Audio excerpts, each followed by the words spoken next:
quand on est obligé de prendre un sac avec 2-3 choses pour courir, on ne peut pas se balader avec sa petite plaquette de pilules, il faut y penser, il faut avoir de l'eau. Enfin tout ça, ça doit rentrer dans le contexte.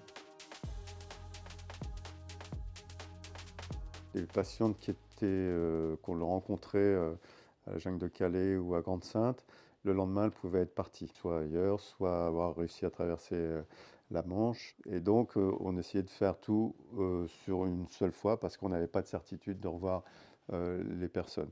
La contraception, alors la pilule, enfin les comprimés, c'est bien et c'est pas terrible quand on est dans une tente dans 20 cm debout à transporter ça quand on doit partir du jour au lendemain dans un camion pour traverser. Donc les comprimés, c'est pas hyper facile. Il y a le stérilet qui est valable 5 ans, voire plus. Le problème, c'est que le stérilet, même pour les femmes qui ne sont pas en situation de précarité, il peut y avoir des réticences.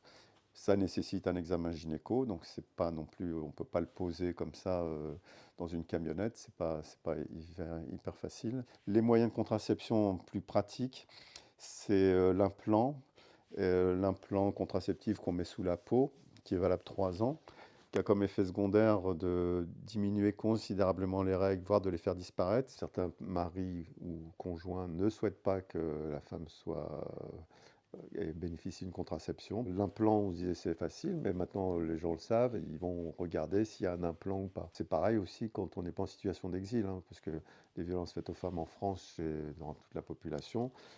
Il y a aussi la mainmise des fois du conjoint violent qui peut vérifier que sa femme a bien ses règles régulièrement et est bien au fait des moyens de contraception. Donc l'implant, on peut le sentir sous le bras. Il y a un autre moyen qui s'appelle les injections de dépôt Provera. C'est des injections de progestérone. C'est de moins en moins répandu en France, mais c'est vrai qu'à l'occasion des camps de Calais, etc., on a remis en place ces injections de dépôt parce que c'est valable 3 mois. Ça fait mal à l'injection. Ça entraîne une aménorrhée aussi, mais c'est un moyen assez discret. Sachant que voilà, on est tranquille pour 3 mois et puis dans 3 mois, on ne sait pas où sera la patiente.